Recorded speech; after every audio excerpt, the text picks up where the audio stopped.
Hello. Hello, here on another lovely Friday. Sunny skies. Mm, Friday, May 23rd is our recording day. Some might call this Maycember. For us, it is the Friday of Memorial Day weekend, and Yeah. Also, for fun facts, 5/23/25, which also backwards is the same date. I think there's like 9 more days in a row where that can happen.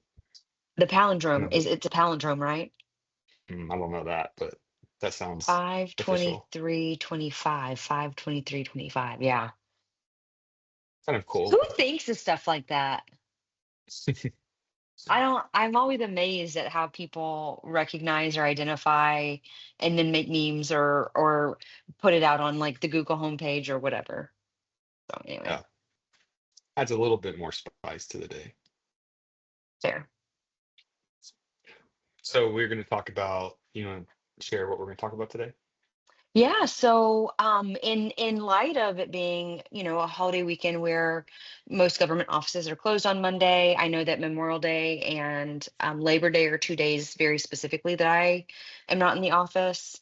And then I think just in the light of that Maycember time, and I'll talk more about that. But we wanted to talk a little bit about more of the business side of consulting about private practice and kind of how that works with clients, and basically the idea that if we're not in the office holding appointments, we're not getting paid. We're not earning.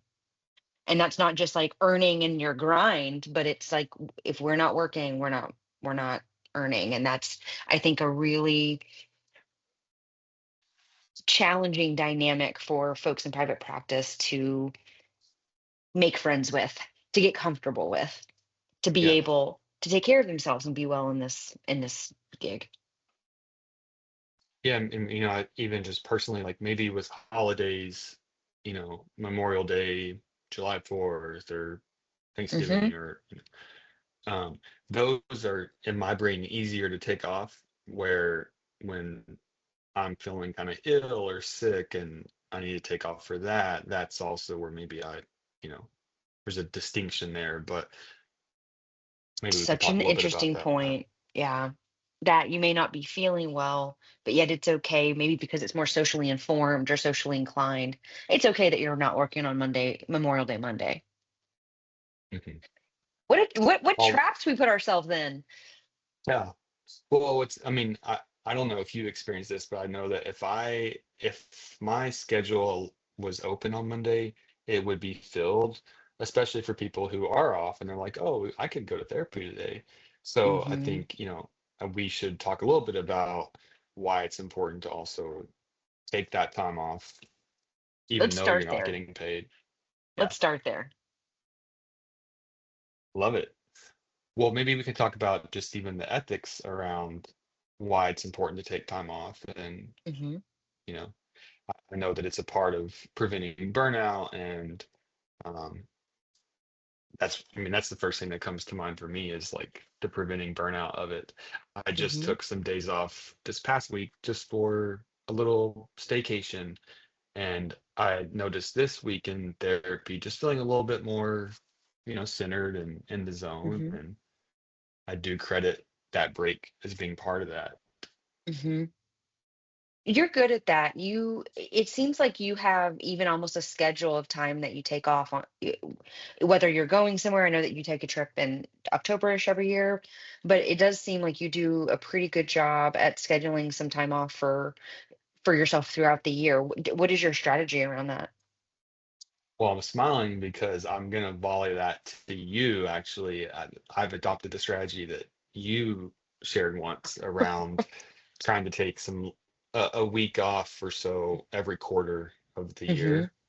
Hmm. So I usually try to take off a week in March, and then around May or June, Hmm. and then October-ish, and then the winter break I like to take a week and a half or 2 weeks off Hmm. sometimes to Yeah. cover the holiday season and kind of the new year.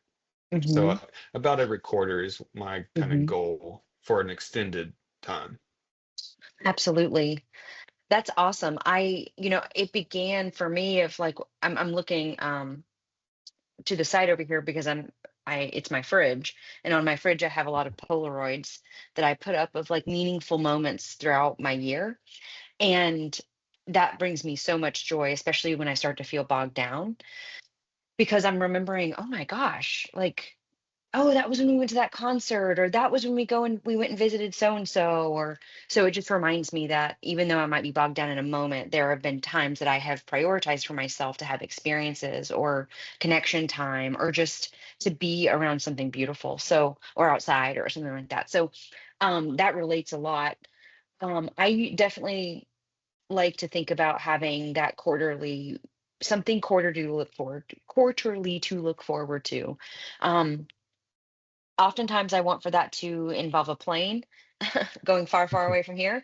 But I also appreciate that that's not necessarily super feasible from a lot of different contexts, especially about what our needs actually are, right? So my needs to see something beautiful or to be far, far away from the everyday is there, but it's lessening as I kind of just evolve in my own life. And maybe it's lessening as I get better at self-care time, because I still want to go see and do, but there are some times where I think your commitment to staycations is inspiring because it's very restorative to have downtime at home. And Mhm. if I'm going, going, going, I don't get that same rest and recharge that you're talking about. So, in light of this being kind of a U.S. holiday weekend, one that I typically observe, I'm excited to stay home for it this time and do some working in the yard. I have some pots coming, some self-watering parts, and moving the plants over. So anyway, it's just nice to look forward to that. And I'm not a I'm not a peak season traveler. I'm a shoulder season traveler because I'd like to avoid crowds and a lot of you know children everywhere. And so I like to travel in non-peak seasons. So the summer can be a rut for me, which makes maybe that July 4th, holiday weekend something that I can also look forward to in terms of it's just going to be a staycation at home. So anyway, rambling about vacation right now or time off, but I do think, I don't know about you, Marshall, but one of the things that is this like push pull dynamic for me always is, well, when is that time? Is it during a peak referral or a busy season in the practice? And what does that mean if I take time off then? Or what does it Mhm. mean if I take a day off that people are generally going to be available and it's probably going to be a pretty busy day? And so that is definitely just the vice, I think, of private practice, where you are working in a more contractor to yourself kind of way, where you get paid for production. And when you're not producing, there's no payment. And that Yeah. is just such a tough thing to really get used to and learn the patterns of in the year, especially if you're in, the area of North DFW that I'm in is very family centric. So a lot of things are revolving around that academic school calendar. And so I say Maycember, I don't know about you, but the past week and a half has been interesting and it's been sparse because this part of May for a lot of people is just as busy as December is with, some of the holiday events that go on during that time with end of year kid parties or graduations that they're attending for loved ones or between college and just regular school. My week has looked sparse, but also this is year 10 um in private practice. And so those swings have been something that I've gotten a little bit more used to. You are in your what for private practice? Full-time fifth year. Have you noticed those swings, or how are you doing with those? Or maybe you have a different swing just based on, I mean, being in a different part of North Texas. And I noticed for myself, my own swing in terms of kind of this May time, previously working in an academic setting for so long, being on an academic calendar, that this is the time of the year where I would kind of get a pretty significant break in terms of work schedule. So I'm still kind of on that schedule in my brain in terms of like at this point in the year, I know I kind of need a break. And I kind of thinking, mimicking kind of what you're referencing. I work with a lot of college students, given there's two universities in the city that I live in. So it's, you know, I think I'm still kind of in that academic mindset, given that so many of my clients and people I see work in academic and go to school. So um, you know, the ebb and flow, I haven't necessarily felt as strong, although I do think as a um, insurance provider, maybe sometimes in the beginning of the year feels a little bit slower with deductibles they need to be met and people trying to figure out their insurance, where naturally it feels like at the end of the year, it's definitely busier. Yeah, you make such a really good point. And I think I've experienced that similar, like, slower ramp and then peak at the end of the year, and I think I've mostly attributed that to the way that the holidays impact people's mental experience of their mental well-being, and the way that, again, the end of the year is so family centric, and people who have challenging relationships with their families, or they've experienced a lot of family loss, or they're very isolated in their families, or they're just isolated in life because maybe they don't have many, family left. So I think I've always attributed the end of the year's kind of like uptick to that. But you make such an important point that for insurance-based providers, which I know we both have a value for at this point in our career, um, it definitely does impact the flow of referrals too. If people are like, oh, I'm having surgery in April, so after that surgery, I'll have my deductible met. I'll go to therapy then. So Mhm. And yeah, we I also think that. have our own families and lives and holidays, and that's where that balance What? comes in. It's like, yeah, what What? if we need a break at the end of the year too? Yeah. Yeah, You know? absolutely. Well, and so I think that we would both, I think that we are on the same page, that we would both say if you need a break at these points that most people need breaks, if you don't take it, you're not going to be able to make it through whatever that churn is, whether that's the December slump and the anxieties around what that means, and then the summer uptick. And then, right, like if you're not doing that for yourself, this isn't a sustainable gig. A lot of people do it differently in terms of the way that they may budget or work with their bookkeeper or CPA to have funds that maybe keep a stable salary or stipend of sorts throughout the months, regardless of referrals. Is there anything that you do in that way? I mean, just high level that you do to manage that, or do you just ride those, kind of influx Mhm. waves? Yeah, that's a great question. Well, I love numbers, and so I like to track like how many of my clients were in office this week, how many were insurance based, how many were LGBT, which is my specialty. So I just like to kind of see that data. But I think part of one of the things I track too is like how many scheduled versus attended appointments do I have each week? And the goal that I try to have for the month is 80 appointments attended. So that kind of Uh-huh. averages about 20 a week. So Okay. sometimes, typically I'm a little bit over that. I usually have about 23 to 24 appointments scheduled, but I think that kind of overflow allows for the time off that um, will still kind of average itself out. My CPA Yeah. has me set up as a S corp, and what I do is I pay myself every 2 weeks, regardless of whether I'm in the office for 3 weeks that month or not. Hmm. So, it kind of keeps that balance. So I know even if I'm going to take time off, I'm still getting paid, which has kind of Yeah. helped me have a better, you know, personal boundary with taking time off. Absolutely. I your numbers focus I've always appreciated that about you. And I'm enlightened in the moment actually about looking at those monthly averages, and that can help like a lower month be supplemented later during a traditional busier month to help that average stay pretty consistent. I mean, I'm sure I have, but I don't think I've seen it that way. I remember early in my practice I used to think about, okay, a week worth of seeing clients, which would, early I was seeing more than 20, way more than 20, more than I should have been seeing. But I remember thinking, okay, if I can have, if a week's worth of production would mean I could get an office, or it could mean that I could, get this for my office, or I could get a new computer, or like I often thought about things in terms of numbers of sessions per week. Um, but I like the idea that an average of 80 attended sessions a month gives you a sense of security to track it that way. So I love that. Yeah. Um, And that might switch over time. I mean, as sure. when I first started 5 years ago, I was doing 28 a week. And, I heard somewhere, I think on another podcast, it was, you know, only do what is sustainable.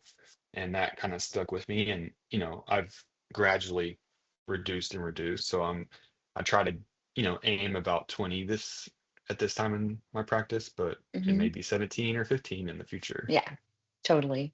Totally. What Okay. about you? Flipping the script, like how do you, is there something that you figure out in terms of managing paying yourself even though you're not getting paid? I pay myself in basically a quarterly stipend, and that averages like to a certain amount every month. Um, and then, you know, at the end of the year, I do sometimes feel like I haven't paid myself adequately. And I feel like that way throughout the year as well.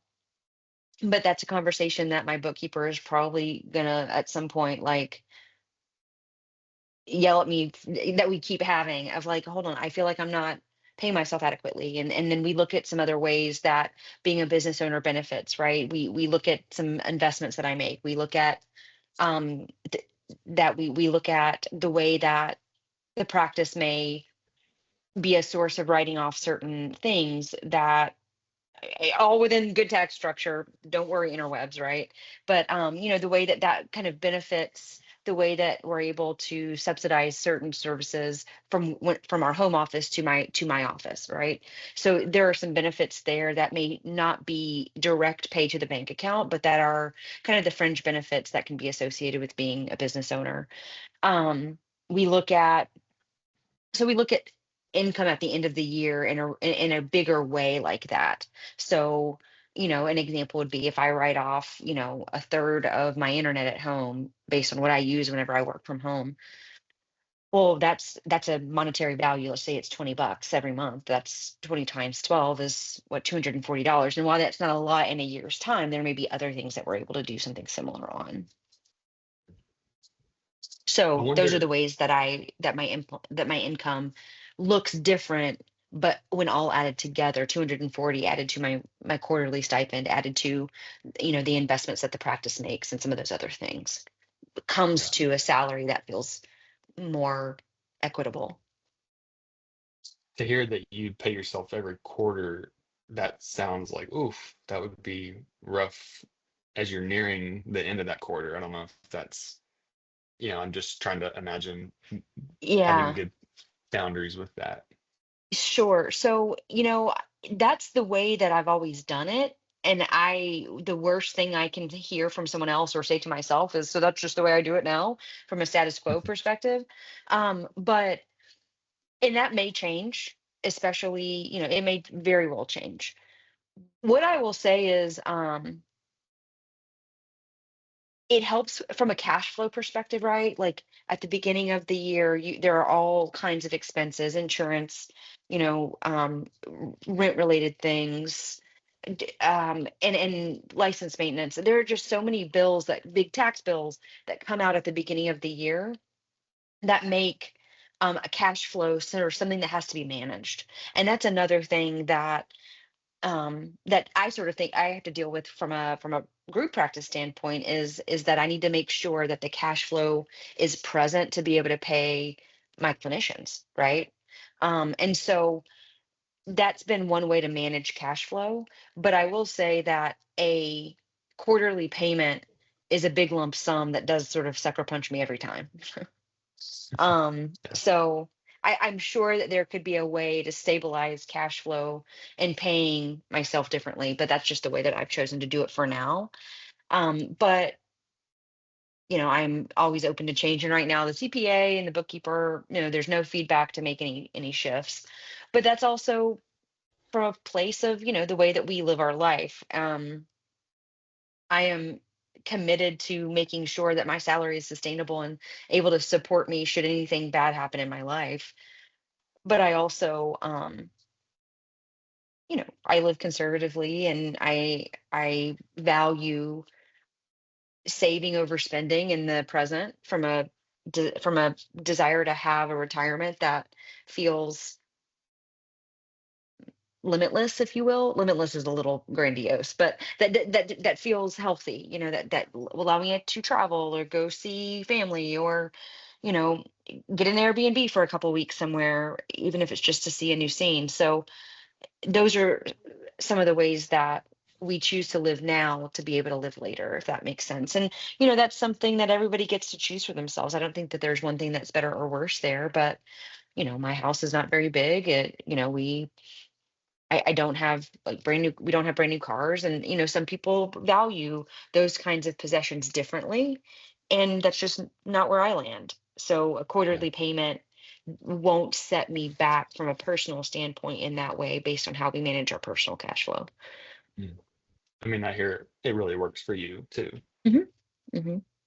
which I think Hmm. is good for everybody listening to kind of figure out how do you want to pay yourself? How do what's going to work Exactly. for your life?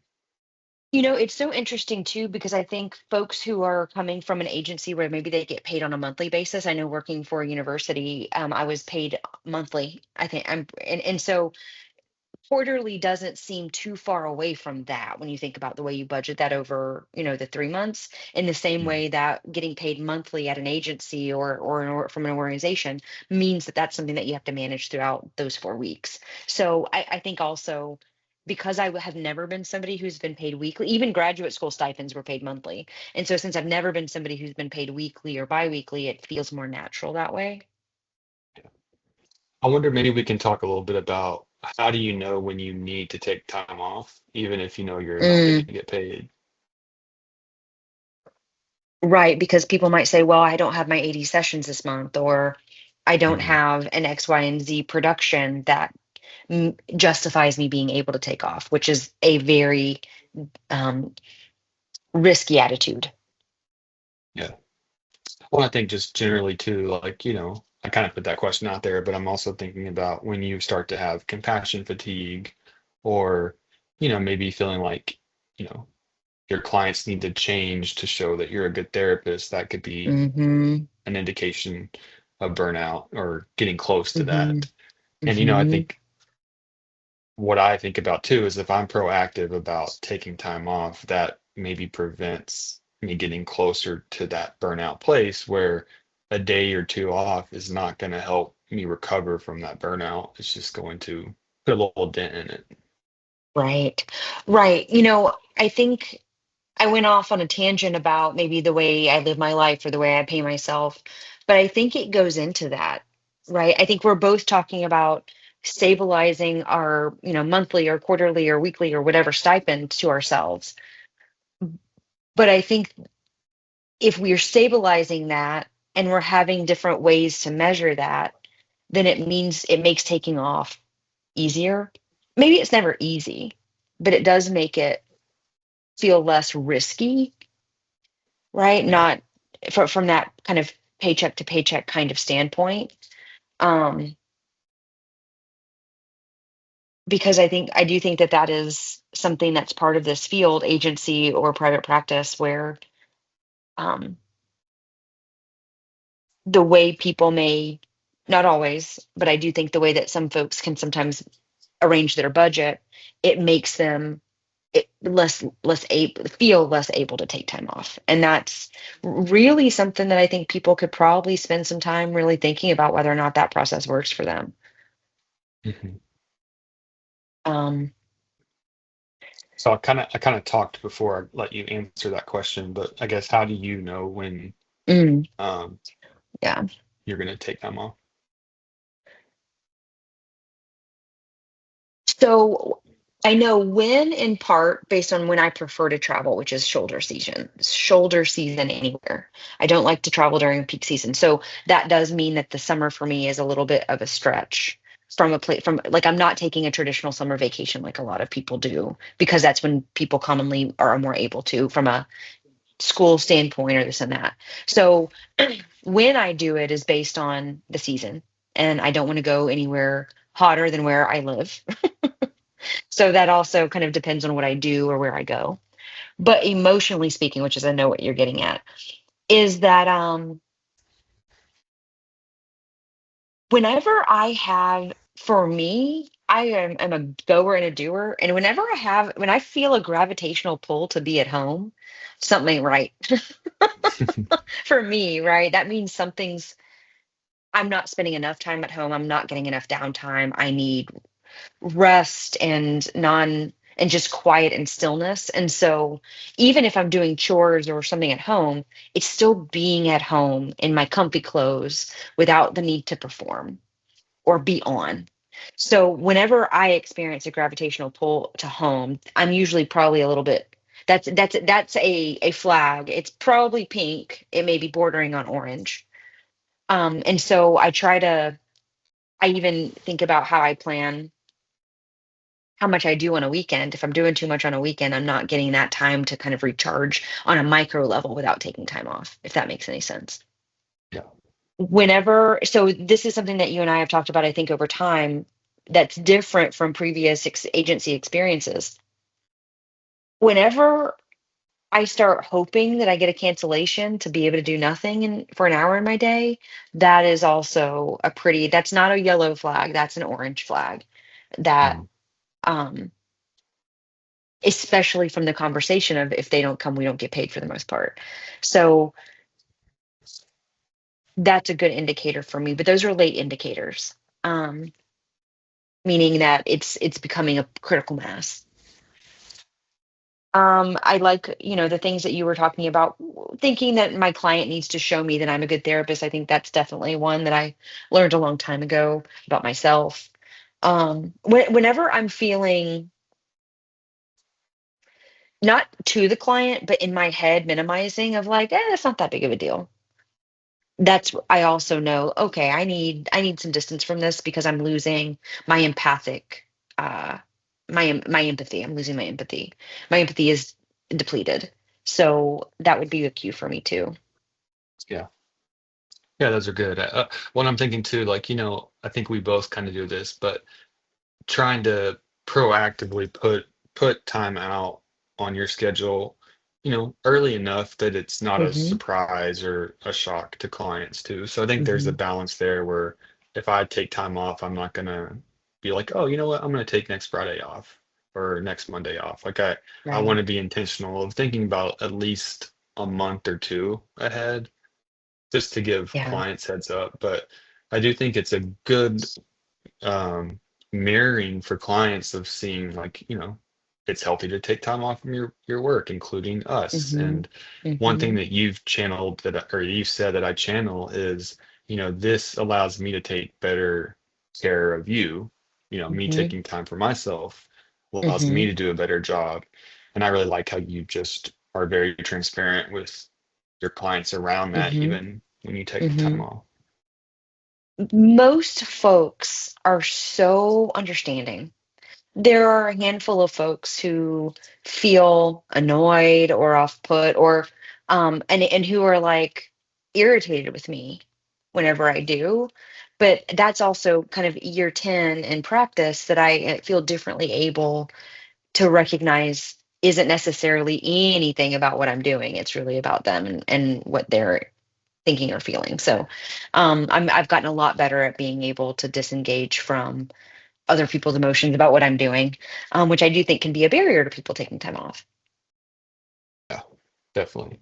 That is something that I think about, maybe is actually, grist for the mill for conversations is if I have somebody that I'm seeing that I'm anxious about, oh, well, crap, Hmm. I see them on that Tuesday and they're just going to be upset about that. Yeah. Being able to, at some way, kind of bring that into the room of, I notice sometimes if I ask for flexibility from you, it causes a reaction. Can we talk about Mm-hmm. that? So I think sometimes it can be good clinical Mm-hmm. data for you to, if you have a few people that struggle with that flexibility Mm-hmm. in terms of scheduling. Yeah, that's good. That always good for an interpersonal intervention on that front. That's awesome. As you brought that up, I was thinking the way that I might say it is, hmm, you seem frustrated that I won't be here next week, and we've been talking about it. What does it mean to you whenever I'm not in the office? Or what does it mean to you when you know that I'm not going to be available? And talking through maybe some dependence or that sense of maybe the way that we may serve for a lot of clients be their safety object. Or, well, I know that if I'm having a bad day, technically I could call. Sure, but you don't. When was the last time you called me between sessions? Well, never, but it makes me feel better to know that I could. Okay, so then you're transferring your ability to be well to me and being in the office and not to you and what you're able to do for yourself. How do we transfer that back? Right? So I Mm, think yeah, that's an excellent intervention. yeah, I love that. Hmm. Well, and I know that, on longer times off, you do a good job of like informing your clients kind of more Hmm. generally. I'm taking time off at this point in the Hmm. year, please check your schedule. I think that's Hmm. that's a very, nice way to do it that informs them, and it's more general where maybe it's not personalized as much either for Sure. for Sure. clients. Yeah, yeah. I mean, speaking of, for me in calendar management, I'm usually in November because at that point I am ready for my Thanksgiving and upcoming holiday time off. But I'm usually looking at the schedule and I'm getting it ready. I'm getting it ready for the new year. I'm getting it ready for, when I want certain things to fall that works for me best.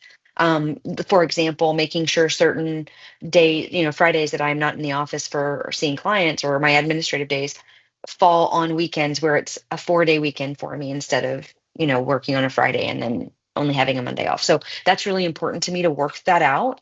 And so I've already been talking about different trips that I want to take for next year. And while not everything gets planned a year in advance by any stretch of the imagination, I definitely work ahead. And so I'll be out of, there have been in the past 10 years of private practice, there have been probably 3 or 4 times now, maybe more, that seems low, where I've taken 2 weeks off at a time. And I think that sometimes it can be like, "Ugh." And the first time I did it, I was like, oh, my clients are going to leave me. Um, no, they're not. From a consultative and even supervisory standpoint, to your point, most people are going to appreciate that we are taking care of ourselves, Yeah. and that makes us better for them. And when people can't appreciate, it's beautiful grist for that therapeutic mill. So whenever it's going to be a longer stint, just from my own standpoint, I like to send an email, and that way people have something in their inbox and there's something written. And then I usually start talking about it 2 or 3 months in advance, just to say, you got my email, right? Okay, we'll talk about it closer to time. But right now, what questions or comments do you have about it that we need to attend to or something? So that's good. Are you transparent about like, oh, if a client's like, are you taking a trip, or do you have any vacations coming up? How do That's a good you question. navigate that as you take a Um, big sip of coffee? I know, but not going anywhere for a while. No, I'm just kidding. It depends on what I'm doing, truly. For example, I took a day off to do some legislative advocacy. I took it off very last minute. It was sort of an urgent request and to show up and be in that way. And so on the evening before the next day, I was sending folks a message saying, I have this opportunity to serve in this legislative advocacy need. That means I won't be able to meet with you tomorrow. And so I was transparent about that because I also think I think all of that is modeling. Are we taking care of ourselves? Are we taking time off in a healthy way? Are we doing things that are meaningful and important to us? Are we serving our community or our professions in ways that bring value, right? I think all of that is modeling. So I am transparent about that kind of stuff. I also think that it helps people to feel less ditched to know that it was for some really important cause. I often Mm. find that whenever I say to people, I've had a personal need arise, I'm very sorry. People are usually very understanding. And so when it comes to planned time out of the office and advanced planned in the way that we're talking about it here, there are a lot of things that come to my mind about how I be transparent. And, whether that is the stimulus value of taking a 2 week time out of office, right? A lot of people are going to project a lot of things onto that, including what that may mean about my lifestyle or about my financial status, most of which are probably not true. But I can't control that. And so I'm usually pretty cautious about that. And I just say, I have planned time out of the office during this time, or what I have said in the past whenever I've been out of the office for longer than maybe what's traditional for a vacation is that professional development and personal plan time out of the office kind of coincide. And so I'll be out for this period of time. Again, while most people are understanding, I do have some clients who ask, and depending on what I know their health status, their mental health status to be, or based on our rapport, or based on whether or not I feel like that won't be a source of deeper curiosity or judgment, I might say yes, I'm going on a vacation or something of that sort. Rarely will I tell anybody where or what I'm doing. Um, just taking time off to do self-care is what I might say, but I know that for some people that's not an authentic response based on the nature of that relationship. And so there's a lot of discernment around each person who asks and each person with how I may answer that. Yeah. Yeah, that's And great. that feels hard to say, that feels hard to say because I think I want to be able to tell you and anybody listening, I do it this way and this is it. But I don't know that that's the nature of our job. And that's taken me a Yeah. lot of time to get comfortable with being okay with. I think most clients won't probe that and ask like detailed questions. And if you have a client that does, then I think like listening to your own boundaries, how are you feeling in that, to help Hmm. guide that. Hmm. I've gotten better at being able to say I'm going on vacation and I'll have limited access. So let's talk Hmm. about how you plan to cope Yep. during that time, just to Hmm. really also for me being able to go on vacation and really kind of have a, a boundary away from work without feeling like I need to check my email every day Hmm. or and that's a balance because I think there is this level of obligation that I can't fully check out. But Hmm. if I've set it up in a way that's effective, then I think I can be more inclined have a different level of boundary for myself where I can trust that my clients are going to be okay for a week. Hmm.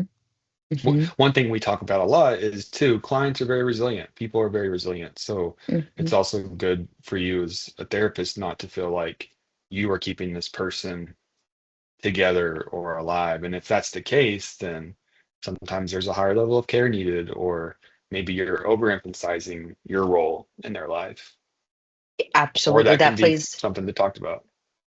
plays so well on what we've talked about in a previous episode about risk assessment and staying really true to what our referral to clients is, for their well-being. Absolutely. I think that you're right that far fewer clients ask probing questions, but I think everybody wonders, Mhm. right? What are you doing? Where are you going? What does that look like? How does that fit with how I see you every week or every 2 weeks whenever we meet? Or how does that align with maybe the way that you've used yourself across our time? Or maybe even a little bit more less productive where it's, well, I may never be able to do something like that, right? Yeah. Um, I think that's the part about stimulus value and projection that we just have to get comfortable with, right? I think it's a job hazard, but it's also just part of it. And we wear projection in the way that a lot of people wear uniforms, right? And I think projection is perhaps our uniform, and we have to be okay tolerating that. Yeah. It makes me just think of the quote around projection. Projection is protection, Hmm. like that. Right. Yes. And yeah. That's all I have to say about that. I love it. I think that's a great conversation about tolerating, I mean, all of it, time off and tolerating the projection of others. And bottom line, we got to have it. We need it. Yeah. And if we are really intentional in understanding what our resources are for a week, and understanding what that needs to look like on a monthly basis, we have a little bit more wiggle room to make that feel more consistent throughout the year and take that time off where we need to. So I really appreciate that conversation and the normalizing of it, and hopefully people feeling encouraged that they need to. If they feel they need to, they're probably past the point of needing to. I actually like to try and do it before those flags get waved, but more do it whenever I'm just feeling maybe a little tired, maybe a little less excited to hear what someone has to say. Yeah. Well, I'm noticing we're at the hour mark when I feel like we've had a really good conversation, but I wonder if Absolutely. there's anything else you want to touch base on this conversation. Nope.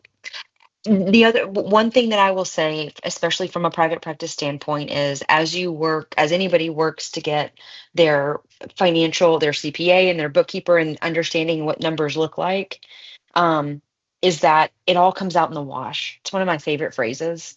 It all comes out in the wash in that one week you may have in 1 month you may have gotten 60 appointments, in 2 months you may have gotten 75 or Yeah. 85, and that will balance that out over time.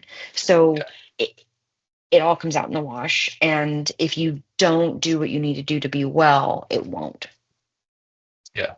That's a great reminder. Mhm. Taking Leave time it at off that. Yeah. to our holiday weekend and to practicing what we preach, and restoring what we need for ourselves over these next couple days. We will not get paid Monday, but we will get paid in other ways that matter differently. Absolutely. Absolutely. All right. See you All next right. time. Take care. Bye. Mhm.